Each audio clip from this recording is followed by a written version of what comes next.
Matthew chapter 20, beginning of verse 20 says, "Then the mother of Zebedee's sons came to Jesus with her sons, and kneeling down asked a favor of him. 'What is it you want?' he asked. And she said, 'Grant that one of these two sons of mine may sit at your right and the other at your left in your kingdom.' And now it all bubbles to the surface.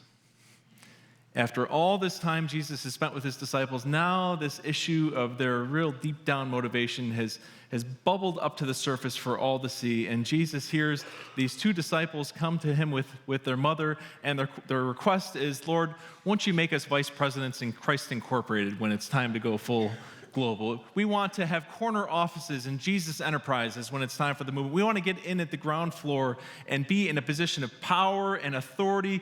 Really, we just want to be able to tell other people what to do. And right now, it's all out in the open.' While they've been talking about sacrifice and loving one another, they've been having delusions of grandeur, and now it's all out in the open through this request that the mother of James and John has made to Jesus. We're in the second to last week of our series, Follow Me. We're going to wrap the series up next week, and I think Brady and Brad did a fantastic job the last 2 weeks talking about love one another, and the call to love one another and the call to self-denial. But this week, this is the question we're talking about. As we walk through this series, talking about the life of discipleship and what it means to be a full-blown disciple of Jesus, to be a fully devoted follower of Jesus, this question of power and how we deal with power is so critically important when it comes to our individual walk with Jesus. But it doesn't take much to realize that we are in a crisis mode as a nation and as a world right now when it comes to the way that we handle power and the way that we handle authority. Pew Research and Gallup did some research recently, and they found that currently only 19% of American adults have full confidence in church or organized religion.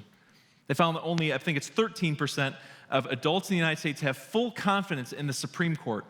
Only 5% of adults in America have full confidence in Congress, and only 2% of American adults have full confidence in all the branches of the federal government to do the right thing all the time. Only 2% of us have full confidence that the federal government and all of its branches will do the right thing at the right time. And when I hear that number, 2%, I think, isn't that a little high? Who are these 2% of people? If you're one of them, come and talk to me. I'd love to hear from you. But you only get to this point.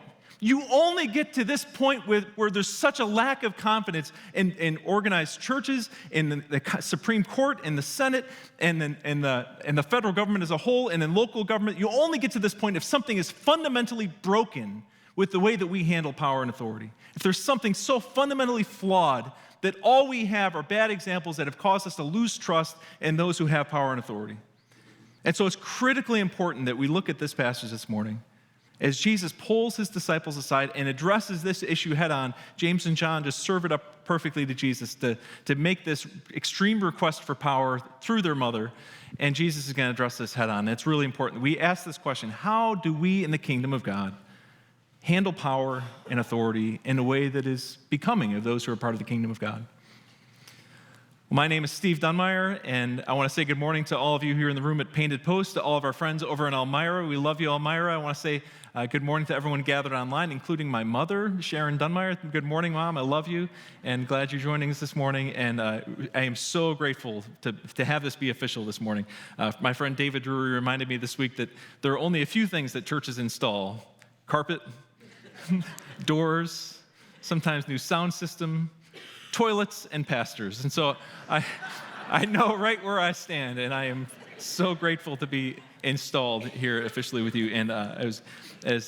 And ideally, I would have loved it for the installation to happen on my first Sunday with you, but because it was Easter Sunday, we felt that wasn't the right move.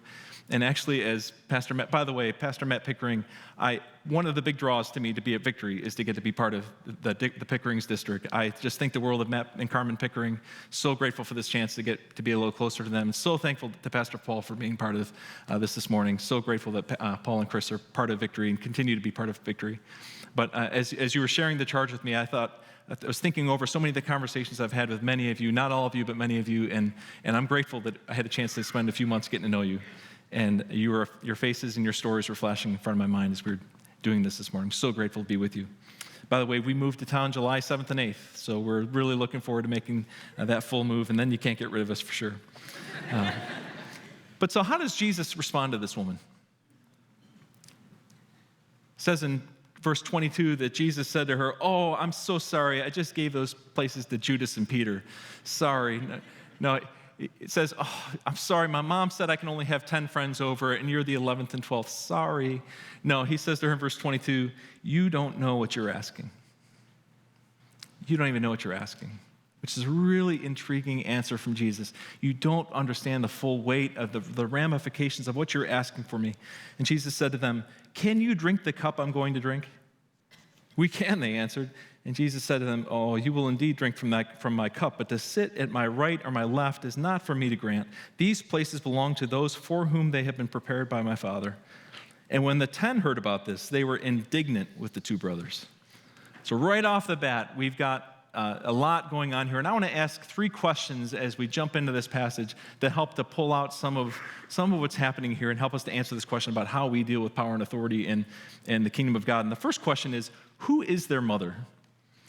James and John's mother is not named here, but we believe, most Bible scholars believe, that her name is Salome, and that she's actually one of the women who's part of the discipleship cohort of Jesus. She's part of the discipleship entourage. And even later on, we see Salome at the crucifixion. She's one of the women there gathered at the cross, and she's one of the women who is there burying Jesus. And so Salome is well acquainted with Jesus' teaching. She knows Jesus. Jesus knows her. She's been among the women disciples of Jesus. And so this is clearly not her finest moment. But this isn't how her story ends, and we're going to see her later on again at the crucifixion and burial of Jesus. And the second question is, what does right or left mean?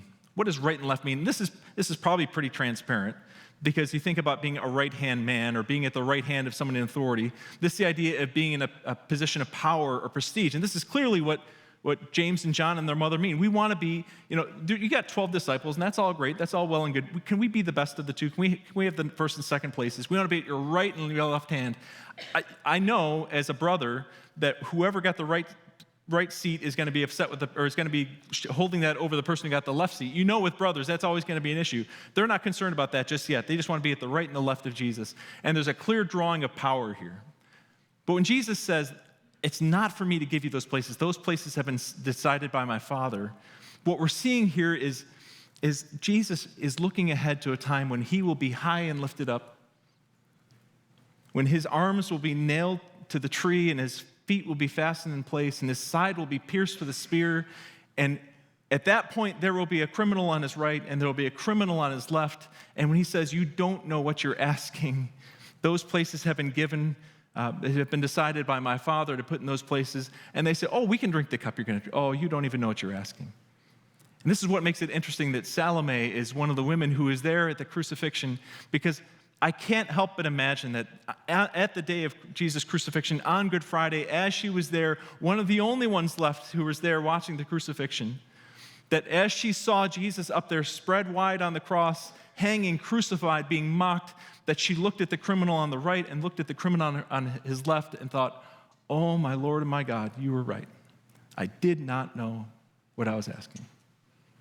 The third question, though, is, how does power change a person? How does power change us? There's a neuroscientist from Ontario, Canada, who says that they've been able to measure this and see that power fundamentally changes the way that your brain operates. I've got a friend, and we were talking about a mutual friend of ours who was moving into a pretty prominent position at one point, and we were talking to each other about it, and he said he's never had this kind of responsibility before. We're going to see how power changes him in these days ahead. And we both sat back and watched as he changed for good and for bad over time. And oftentimes, this is the case. This is the basis of every teeny bopper movie that's ever been made, where there's some kid who's a friend of everybody else, then suddenly they make the cheerleader squad, or they make the basketball team, or they become the starting quarterback, and something fundamentally changes about them, and suddenly they begin bullying their old friends, right? This is the basis of every Disney Channel movie that's ever been made, and every, I think, Karate Kid and all the rest. This is the way it works, because we know from our basis of our experience that somehow getting elevated, somehow getting some power changes something about you. And these neuroscientists have found that getting power changes the way that you think, the way that you feel, the way that you behave, and it actually severely impacts your ability to have empathy. That if it goes unchecked and if we don't monitor it carefully, that people who suddenly have power, people who suddenly become president or prime minister or become the starting quarterback on the football team, their ability to empathize with people around them is severely impacted. It's like a behavior-modifying drug that changes the way you act. There's an old song by James Taylor where he's talking about a drug addiction, and he says, that person may look the same to you, but that's a stranger at your door. And power has that kind of impact on people, where it can severely change the way that they think and the way that they operate. On the other hand, there's this wonderful scene in the Chronicles of Narnia by C.S. Lewis where Prince Caspian is standing before Aslan the lion, and Aslan asks him, do you think you're self-sufficient to become a king of Narnia? And Caspian says, oh no, I'm not sufficient for this. I'm just a kid. And Aslan says, good, because if you thought you were sufficient for the task, that would have been proof that you were not. And he, there on the spot, makes him a king of Narnia. And the sense that not feeling yourself worthy to the task is one of the prerequisite requirements that you have to have in order to be sufficient for the task.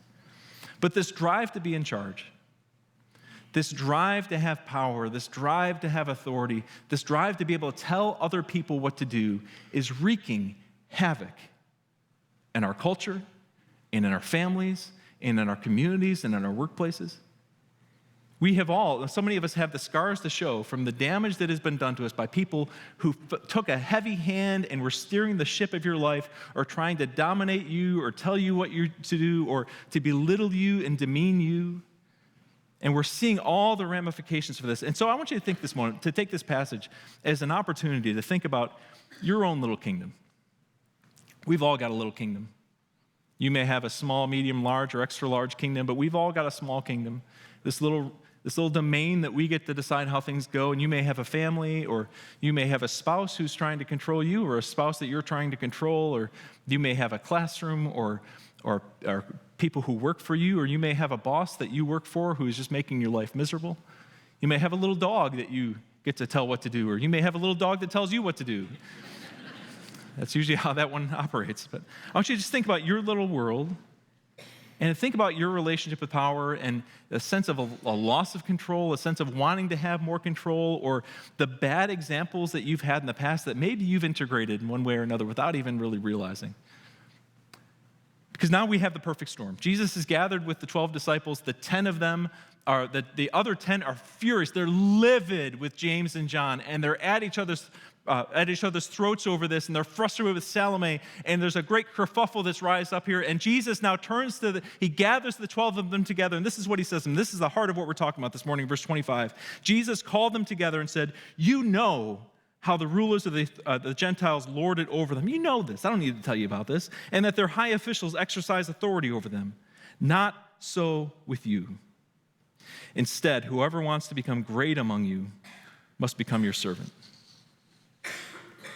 Jesus, as they're shouting and accusing one another, they've been through so much together and miracles, and they've been out on the boat when the storm was settled. They've been out with Jesus when he's fed 5,000 people with just a few Lunchables, like Brady said a few weeks ago. And now here in this moment, Jesus is watching it all going up in smoke. He's called them to come and see. He's called them to follow him. He's told them, I'm sending you out. He's called them to abide in him. He's taught them to love one another. He's called them to self-denial. And here in this moment, it's all going up in smoke because of a moral failure. No, as important as that is, because someone stole money. No, as important as that is. Why is it going up in smoke? Because of the desire and the craving for power, because they want to know who's in charge. And it's all crumbling away here. And Jesus says, you know how the world works.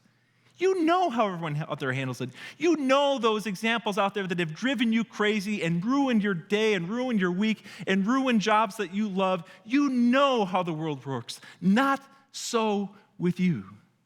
The greatest among you will not be one grasping for power. The greatest among you will not be one who's domineering or belittling or putting people down. The greatest among you will be the one who serves. The world tries to elevate themselves by putting other people down, and the kingdom of God, the greatest among you are those who lift other people up.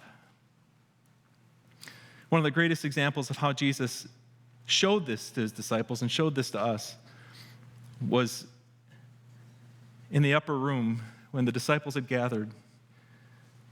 And they were gathered around the meal, and there was no servant to wash their feet. Jesus took out his outer garment, took a basin and a towel and began to wash his disciples' feet. And they hated it. They were miserable about it. You can't do it. What are you doing? You can't do it. This isn't how this works. Our rabbi can't wash his disciples' feet. And Jesus went around and he washed each of their feet and he said, now I've set an example for you that you should do for each other what I've done for you. In my time at Houghton College, I had the privilege of starting by accident a tradition. There was an ordination service. This is an installation service we've had today. There's an ordination service coming up in a couple weeks right here where we set apart pastors, where we send pastors and acknowledge that God has called you. We're acknowledging that you sense that God has called you. We're affirming that God indeed has called you, and you've done the work and the preparation, studied to show yourself worthy of this task, and been privileged to be part of many ordination services where we set apart pastors that way. And my first year at Houghton College, we got to start accidentally a tradition of giving. I say it's an accident because we intended just to do it one time for one ordination service, to give a basin and towel to each of the people being ordained. And it proved to be such a meaningful moment for them and for everybody who was there that we continued to do that. And they've continued to do that since I left Houghton. And over my time at Houghton, I got to give out a basin and towel to over 140 pastors. And one of my very favorite things that I got to do in my time at Houghton College. And I would often say to them, you're going to receive the charge today to take authority to preach the word. But we want to add another charge to that, to take up a towel and lead like a servant, lead with a heart like Jesus. And often pastors would ask me, what am I supposed to do with this? And I'd say, well, often pastors will put this up on a shelf in their study, in their office, or in their home as a reminder, as a visible reminder, a prompt to encourage them to lead like a servant.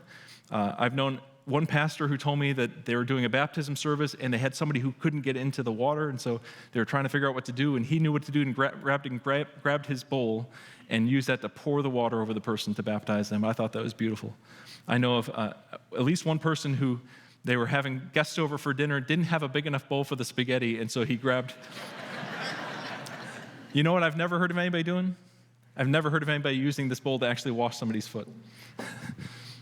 Because the point isn't that we have to go around washing everybody's feet. In the 21st century North America and 21st century here in the Twin Tiers, washing each other's feet is not the pressing need. The point is to serve one another, to love somebody, to serve them in a way that makes a difference in their lives. It doesn't take much to look around and see how fractured our culture is, to see how broken our society is, to see the distrust for people who are in power and authority, to see how hurt we've all been by people who have belittled and demeaned us. The world doesn't need more people grasping for power. The world doesn't need more people who are trying to show everybody who's boss. You know what the world needs is people who will take up a towel and wash somebody's feet, the kind of people who will serve somebody, who will look somebody in the eye and give them the dignity of acknowledging their humanity, the kind of people who will serve and to help people, to make a difference, love somebody, serve somebody, get out there and make a difference in somebody's life. This is what the world most desperately needs. The world defines greatness by power and prestige and authority. The kingdom of God defines greatness by those who humbly and gently serve other people and lift them up. The rulers of this world exercise authority over them. Not so with you. And Jesus closed out this talk with his disciples by saying, the Son of Man did not come to be served, verse 28, did not come to be served, but to serve and to give his life as a ransom for many. All of my heroes are humble. And my greatest hero took up a towel, took off his outer garment, and washed his disciples' feet as much as they were squirming about it. So how do we make this a part of how we operate? In big and small ways, in our big and little kingdoms, how do we make sure that this is the way we operate? Well, I want to invite you to do one of two things, or actually two things. First is just to reflect on your need for control. To think again about the examples you've had of people who were micromanaging or controlling, or your need to control things in your home or in your life or in your workplace, or the way that you are chafed by somebody who's trying to do that for you. And just to take a minute and think about your own need for control and your relationship with it. Is there a desire in your heart? Is there a burning need to move up the ladder somehow or another, or get somebody to recognize who you are? And what is behind that? Just to think about that. And the second is one of the greatest antidotes for that kind of drive and craving for power is to serve somebody. And this doesn't have to be dramatic. I was talking to somebody in our church just recently who said there's a place where they go often and they interact with the same cashier often, and this cashier struck up a conversation with them, a really deep, meaningful conversation about spiritual things and about Christ. And the person said, it all started because every time you come in here, you're so nice to me. And the person from our church said, literally, all I do is say, hi, how are you doing today?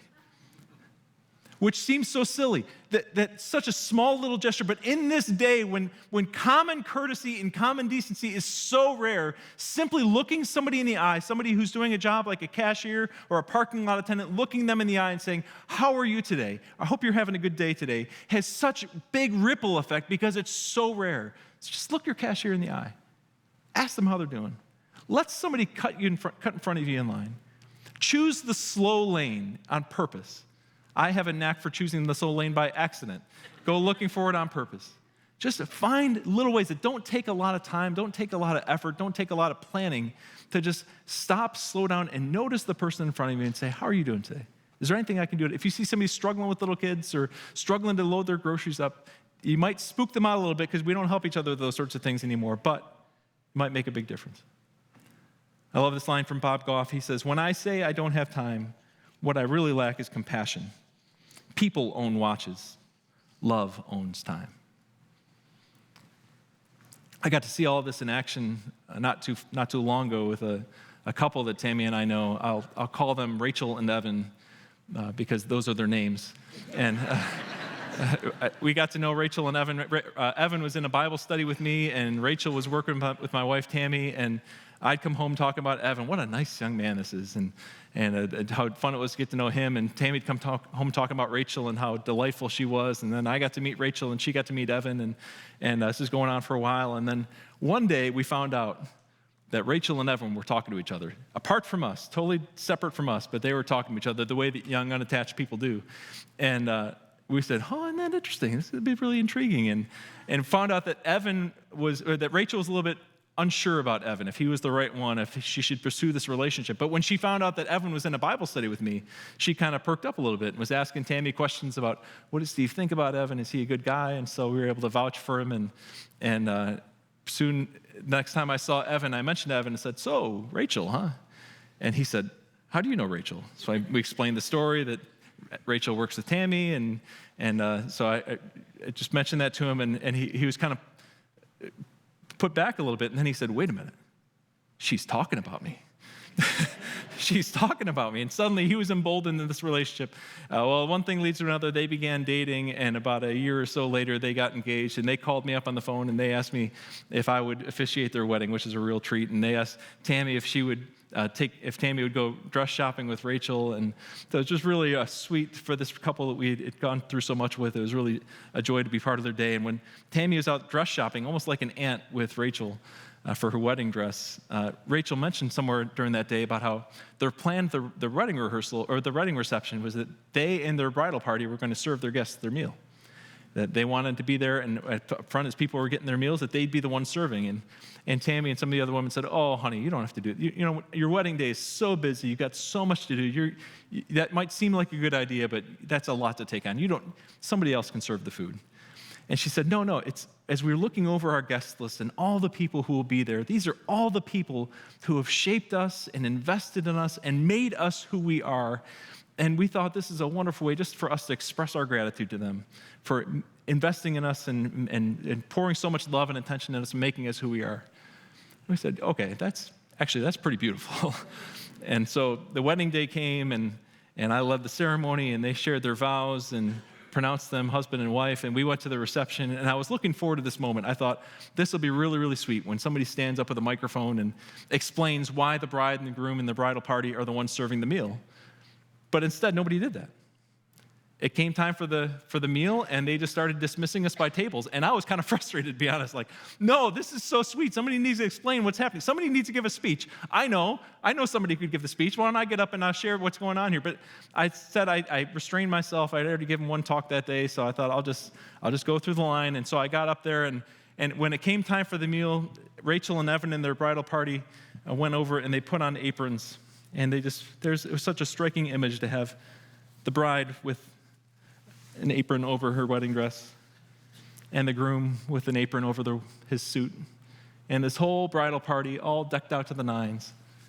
And there they are wearing aprons, serving salad and potatoes and rolls and chicken. And I was so disappointed that there wasn't a speech. But when I got up there, you know what they did say? Steve, would you like more potatoes? Do you want more salad? Is that enough salad, Steve? You want a second roll? Steve, we've got plenty of food. Feel free to come up for a second later on if you're still hungry. And they didn't make a speech. They didn't make a big fuss. They just rolled up their sleeves, put on an apron, and served their guests. Jesus said, you know how the rulers of this world lord their authority over everybody else. You know it. You've seen it. It is the dominant image of control and leadership. Not so with you. The greatest among you will roll up their sleeves, put it on an apron, pick up a towel, and serve the people around them. That's how we define greatness in the kingdom.